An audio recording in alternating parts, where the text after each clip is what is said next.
Everything is fair in war and love అనే quotation ను అనుకూలంగా మార్చుకుంటున్నారు Malla Reddy. Everything is fair in paisa and politics అంటూ కొత్త రాగం ఎత్తుకుంటున్నారు. అవసరానికి తగ్గట్టు డైలాగులను అయితే మార్చేయొచ్చు, కానీ కొటేషన్లను కూడా ఇష్టానుసారంగా మార్చేసుకోవచ్చా అంటే మల్లన్న వాలకం చూసిన వారంతా అవునని అంటున్నారు.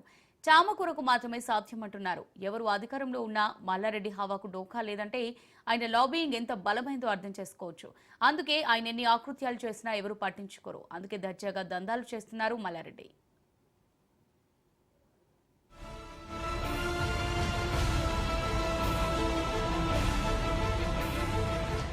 రూలింగ్ పార్టీ ఏదైనా డోంట్ కేర్, సీఎంగా ఎవరున్నా బేఫికర్.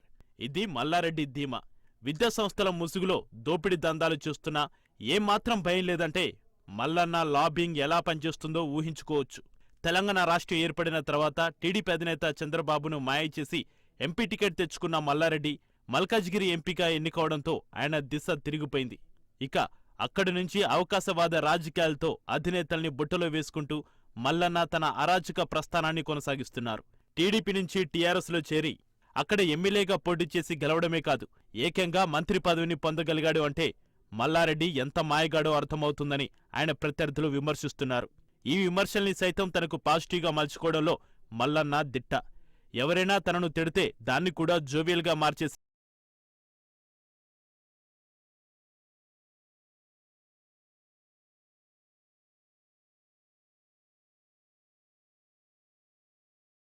ఈ ఈక్వేషన్ కుదిరింది. కానీ రేవంత్ రెడ్డి సీఎం అయ్యేసరికి మల్లారెడ్డికి చుక్కలు కనిపించాయి. హైడ్రా ద్వారా రేవంత్ సర్కార్ మల్లారెడ్డి విద్యాసంస్థలకు చెందిన అక్రమ కట్టడాల కూల్చివేతకు రంగం సిద్ధం చేసింది. దీంతో కర్ణాటక మంత్రి డీకే శివకుమార్ ద్వారా లాబియింగ్ చేసి రేవంత్ను మల్లన్న శాంతింపచేశారన్న ప్రచారం కూడా జరిగింది. అందుకే మల్లారెడ్డి ఇంటి వివాహ వేడుకకు రేవంత్ రెడ్డి వెళ్లారన్న వాదన బలంగా వినిపించింది. అందితే జుట్టు, అందకపోతే కాళ్ళు అనే ఫార్ములాను బాగా ఫాలో అయ్యే మల్లారెడ్డి దొరికిన ఛాన్సును మిస్ చేసుకోకుండా తన మనవళ్లందర్నీ క్యూ కట్టించి రేవంత్ రెడ్డి కాలపై పడేసి ఆశీర్వాదం తీసుకోమన్నారు. ఎంతటి శత్రువైనా కాలపై పడితే వదిలేయడం ఆనవాయితీ కనుక మల్లన్న కుటుంబ మర్యాదలతో రేవంత్ ఫిదా అయిపోయారు. మల్లారెడ్డి విషయంలో రేవంత్కు సాఫ్ట్ కార్నర్ ఉండడం వల్లే సీఎంఆర్ కాలేజ్ ఉమెన్స్ హాస్టల్ బాత్రూంలో హిడెన్ కెమెరాలు పెట్టి షూట్ చేసిన ప్రభుత్వం దీన్ని సీరియస్గా తీసుకోలేదని ఏబీవీపీ నేత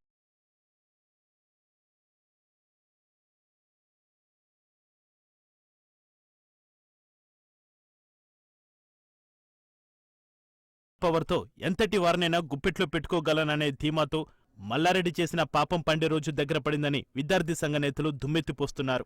లేడీస్ హాస్టల్ బాత్రూంలలో కెమెరాలు పెట్టే స్థాయికి తెగించినా మల్లారెడ్డి దాన్ని లైట్ తీసుకుంటున్న తీరు పట్ల మహిళా సంఘాలు కూడా మండిపడుతున్నాయి. ఇప్పటివరకు శిశుపాలుడు మాదిరిగా చేసిన తప్పులకు సమాధానం చెప్పే రోజు దగ్గర పడిందని వారు హెచ్చరిస్తున్నారు. స్టూడెంట్స్తో పెట్టుకుని ఎవరు గెలిచిన దాఖలాలు లేవు. ఇప్పుడు మల్లన్న తన లాబింగ్తో చేసే తప్పుకు ఎలాంటి మూల్యం చెల్లిస్తారో